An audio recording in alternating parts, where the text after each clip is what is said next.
welcome back to Kingsley. What a day we've had. In fact, what a test match it's been. It's gone rather quickly. And some of you at home might sit and say, well, watching South Africa play, that's kind of the way things go. Test matches going so quickly. 13 wickets, I think it is today, that have fallen. A couple of gentlemen alongside me here, Sean Pollock and Russell Arnold. Russell, give me your take on how quickly this has all gone and why it is going so quickly as a match.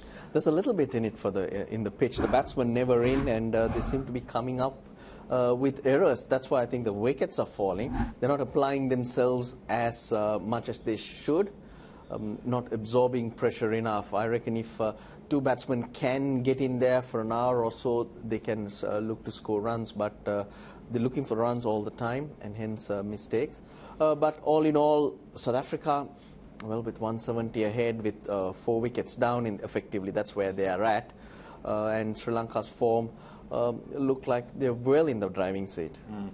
Sean, in reference to the other test matches that I speak of everyone at home having seen and expected from South Africa, pitches have been indifferent, haven't they? It's kind of been very difficult for batsmen, but here we've said that this is probably the best one we've seen. Can you put your finger on why then we have so many wickets fall? Yeah, it hasn't been down to the pitch misbehaving and going up and down and creating difficulty for the individuals out there. I must admit I have been a little bit surprised by Sri Lanka. I feared the worst for them, and I think they've had 3 or maybe even 4 opportunities to really get into a situation to dominate this test match. But as Russell said, no one's really grabbed the game by the scruff of the neck. It's just been the bowlers who've done well. And I know we've got Dale Steyn waiting down there, so let's go and hear what he has to say about how well he performed today. Okay. Dale, thanks very much for your time. Right, our lead of 170, that's a pretty healthy situation at the end of day 2. Yeah, we'll take that. I'd like that lead to get up a little bit more tomorrow, and then kind of drift into day 4. Hopefully we can bowl well. If we bowl anything like we did in the first innings, we should be okay. But yeah, we need some more runs. Let's talk about your performance. I mean, 4 for 48. I mean, it's a terrific performance again. I mean, I want to talk about the extra long spell to strive for that 5. You just didn't want to give that ball back to anybody. Well, I thought with the 9, 10 and 11, you know, there was always a chance that if you bowled short and you bowled aggressively, you know, like aggressive lengths, there was always a chance of getting a wicket, and I felt like I had enough in the tank. We probably either had Vern or Kesh to come, and Vern not having as much pace, excuse me, and Kesh, they might have taken Kesh on. He could have gotten a wicket quite quickly, but I said to Faf, let me just keep going, you know, I'll try, and it was just like popping up all the time. There was one somewhere there, but just didn't happen today. There was one somewhere there. Are you chatting to Dean now or not? No, it happens, you know. I think Test cricket's hard, you know, nothing should come easy. And no catch is ever easy, I can guarantee you that. When the ball goes in the air, they're always tough. How are you feeling in yourself? We obviously know you're on the sidelines for a long time and you were desperate to come back to where you left off. How are you feeling about where you are now compared to when you were at your best? I think I'm getting there. I think, you know, I would love a little accolade would be quite nice. You know, I think that's what I've been striving for. I think a lot of our bowlers have done fantastically well, and they've gotten some fifers and stuff like that. So I must be honest, I feel like a little bit left behind, you know. But I'm just trying to bowl and bowl well, and I think for the last 6 months it's been coming out quite nicely. And with the attack that we've got, it's been so great. You know, Duzal bowled so well against Pakistan. KG's just an absolute superstar. So it really shines on everyone all the time. But for a long period, I did have the light shining on me for a long period, you know, and now it's kind of like it's shared quite equally and quite nicely, which I'm totally happy with. And at the moment, we're playing so well. I mean, when we beat Pakistan 3-0, we'd love to win this one and win the next one to go 5-0. You can't ask for much more from a team performance. Yeah, that'd be an outstanding test summer. But that 10-over spell has also proven to us, and I think more importantly to you, that the fitness levels are right back where they should be. Yeah, fitness levels have always been there, you know. Had 2 freak injuries, dismissals, but yeah, 2 freaky injuries. I've had a whole career where I haven't had any injuries, you know, so the fitness has been good. The key thing is to maintain pace. I think that's one of the big things. You know, that's why I get selected in this team, is to bowl 140, 145 clicks, maybe 150 when it's coming out well. And anytime I'm below that and I'm not hitting my lines and lengths, then there's other guys waiting in the wings, you know. So I've got to consistently do that all the time, and today was good. I'm certain these accolades you're talking about are not too far away, Dale. The way you're performing at the moment and this is a slow track, we know that. So when you get back on one of those quicker surfaces, they'll be there without any doubt, and maybe in the second dig. But how tough was it behind the scenes? The stuff that we don't see, Dale Steyn waking up at 5 o'clock in the morning, going to the gym, treadmilling. How tough was all that? No, Hazy, that was really difficult. I won't lie. I would also lie if I said that I didn't enjoy it, to be honest with you. I think when you play for such a long period of time, international cricket, the pressures, World Cups, not winning World Cups, trying to maintain your level, number one in the world, there's a lot of pressure that comes with it. So to be able to take a break from the game for a long time was fantastic. But the rehab and the physio was not fun. You know, it was 5 days a week. It was every day. It was really tough. And then guys started to perform very well. And when you're not in the spotlight, you're quickly forgotten too. You know, so you got to kind of fight your way back into the side a little bit. And luckily for me, Otis is a big fan. He's a big fan of fast bowling, so he's kind of encouraged me all along. He said to me that there's a spot here. You know, just get fit and you're welcome back into the side. And you know, I'm very happy to come back into the side. I'm playing white ball cricket again, which is fantastic. So it's been great, but I won't lie, it was really tough. How many hours a day, just finally, how many hours a day do you reckon you're putting in behind the scenes? Well, I would work with TJ for about an hour, hour and a half, and then from there I'd go over to Andrew, who is the bio, and work with him for about an hour. So TJ's fitness? She's the physio. Right. Yeah, Andrew handles the rehab and the fitness, yeah. It was like 2.5 to 3 hours a day, Monday to Friday, and then I'd chill on the weekend and then start again on Monday. And then we got to a point where it was just like, look, you need to take some time off too. So I went to Bali and I went on holiday, and you know, I probably got a bit of abuse because people thought, you know, this guy's away. But when you're training every single day for 5 days a week, consistently doing the same thing, it does get to you. So I needed that break. But yeah, I think it was like 7 months of non-stop rehab and physio. So I'm quite lucky to really use this arm again. I don't think if you were any other person, you'd be happy to just reach the coffee can off the top of the fridge. But I'm quite lucky. Well, it's great to have you back, and we're delighted in the wickets you took in the first innings. We were hoping you were going to get that 5 for. You didn't do that. By the way, the only people I heard saying negative things about you, about going away on holidays, were your dogs. But thanks for your time today. Thank you so much. Thanks, Andy. Oh, Michael Hazeman. This is the only people I heard were your dogs. Quite funny. Anyhow, yeah, nice to hear from Dale Steyn. And there he sits in a rather fantastic list. I mean, he's climbing up that list. He's now tied with Stuart Broad on 437 wickets. It's a long way to the next one, Courtney Walsh, 519. Yeah, I think it's just going to be a shootout as to who ends up 7th. I mean, to be brutally honest, there's no Kapil or Herath going to compete and try and catch them, and then it's going to be Steyn and Broad. They're going to be jostling for position, and I suppose it goes down to who decides to retire when, as to whether they end up 7th or 8th on the list. But I'm backing Dale at this stage. But if he plays a couple of years more, he says he can. Well, Broad will probably think he can play a couple of years more as well. Yeah, one guy's 31, the other, or 31, 32, I think. The other guy's 35. I think is he going on 36, I think, Dale Steyn? Yeah, he's done well to be playing at this time, hasn't he? Yeah. Well, they're both playing against England. Will be here against South Africa next year, December, January. So that might be the shootout for who ends up 7th. Yeah, okay. Yeah, shift along and get into this game once again. And we said, as we came in here, that the game's gone so quickly. Look, Sean Pollock, at the way that both sides have bowled today. Yeah, I think they've been pretty good. I mean, there was a little bit in the surface. It was better surface today for me. I think it was a little bit quicker. I thought they bowled with some good control at times, particularly South Africans stuck to their plans much better than what we saw them in the first 15 or 16 overs last night. And that's what applied that pressure and picked up the 3 or 4 wickets. I think we've also become a little bit numb to the approach of some batsmen in Test cricket these days, where they just walk in and try and play, and if they get out in new fashion. I think we used to bark on about where's the application, why aren't they trying to dig in and get big scores.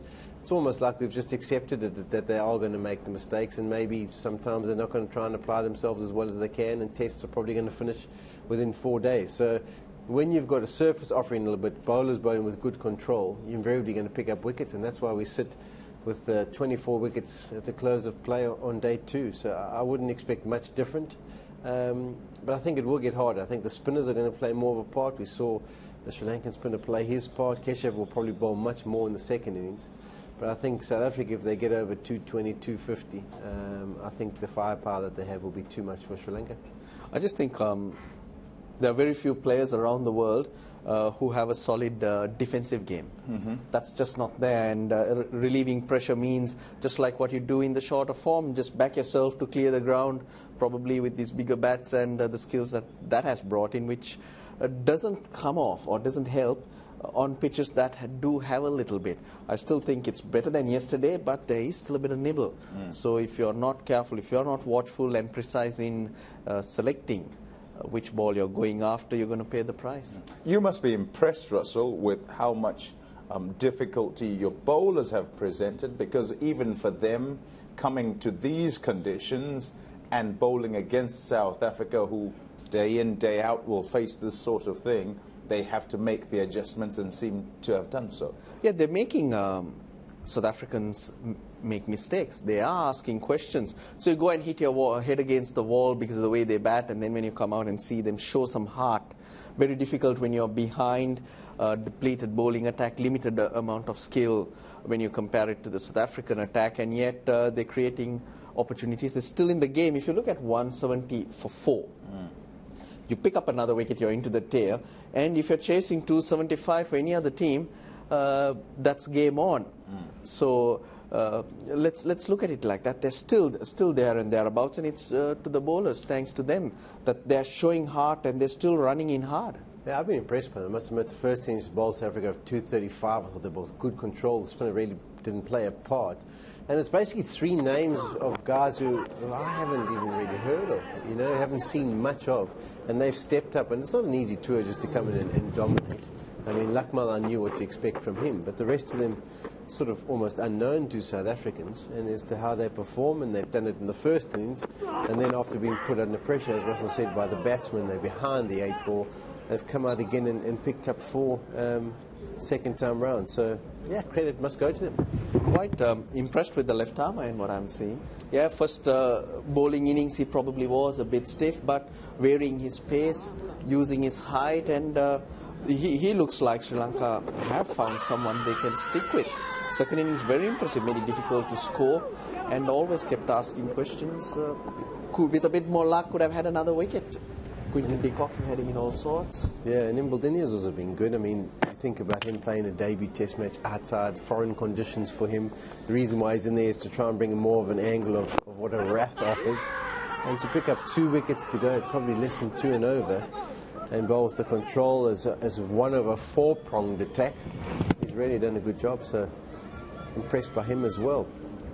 Is it a time for searching? I mean, the expectation for many of us would have been that Dil Juan Pereira might have turned up here because he's been around. He's bowled in partnership with Herath for a long time as well. Well, he's also in his late 30s, you'd say. So there's not much that you can expect from him. And on Sri Lanka's travels, he hasn't given the control a captain likes. He keeps going at 4, 5 and 0, and when that happens, it is a problem. A spinner shuts up one end, not necessarily the wickets. If he shuts shop, the seamers can bowl in short spells from the other end, and that's something that captains do like, a little bit of control, and I think Ambuldengi gives you that. Yeah, he does. For me, as a person who's seen a little bit of Sri Lanka, where we toured there, we watched their one-day format, it's the batsmen for me. Your Mendes, your Pereiras, your De Silvas. I think they've all got immense talent, but I would be pulling my hair out as a coach. They get into strong positions. What Pereira did today, I mean, he was set. He just had to try and bat until the last tail ender was out and done and dusted, and he threw it away. And too often I've seen from them, I believe, really unbelievable talent. The way they bat, some of the shots they play, the confidence they express. But by now, surely by now, they must have learned to apply themselves and be able to back for long periods and get big scores. So for me, once again, I've been disappointed in the Sri Lankan batting because it's not like they haven't got the ability. They have. It's the application, and that's something you should be able to work on. Not the first time. No. Russell, I'm sure he's sick and tired of discussing it. He said when he sat he said when he sat here when things were going rather well with the ball, he said, "Oh yeah, I've seen this before." I told you that in the morning. It doesn't go like that. It goes like that. Oh dear. 100 more is okay. You say 270, 270. No, don't get cocky now. No, I'm asking for you, not for Pollock. I'm not gone to Pollock here. I'm saying for you, if they get 100 more, are you still comfortable? Chase 270, 275? 275, you got to think that you're in the game. Okay. And Sri Lanka have to bat out their skins. That would mean they got to do things differently, apply, get that mental approach right. They got to be different. 275, them batting a second time. Is South Africa happy if they get 100 more with 6 wickets standing? Yeah, I think if South Africa get 275 ahead, that's too much for Sri Lanka. For Sri Lanka, that's the key, isn't it? The form and how Sri Lanka have been applying themselves. But another opposition or if a good batting team, I think on that you would say 275. Iffy, yeah. You're going to be getting over 300 plus. But I think just the way South Africa dominated that second innings, I think that should be enough.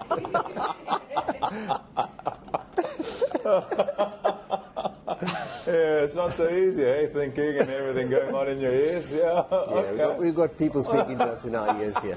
So it's time to shoot. And Kwame, we'll hand over to you. The wife in your ear? No.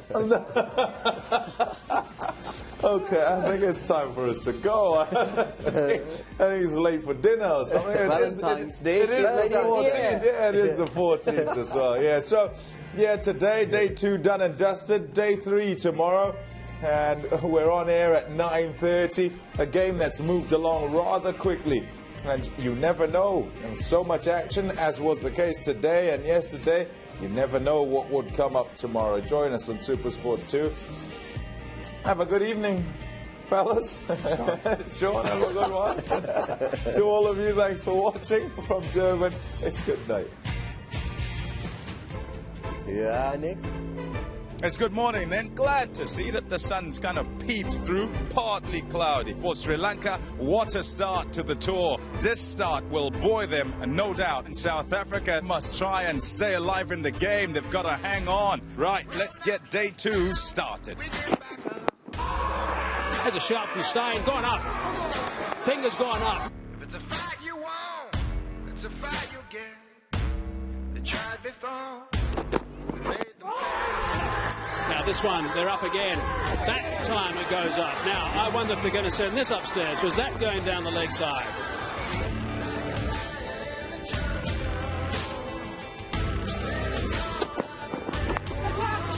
Gone. Vernon Philander, and he's got his man. Sri Lanka go to lunch here on the second day in trouble.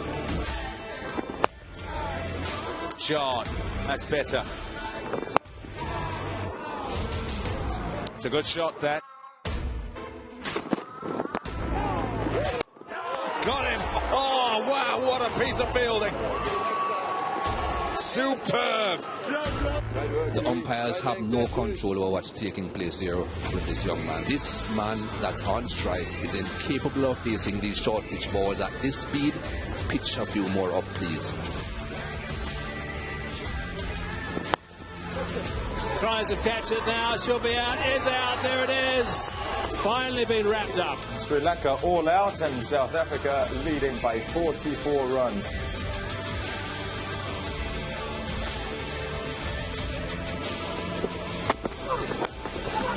Gone! Big shout and give him.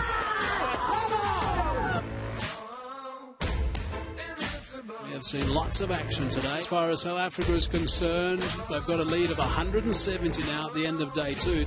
The atmosphere here is electric.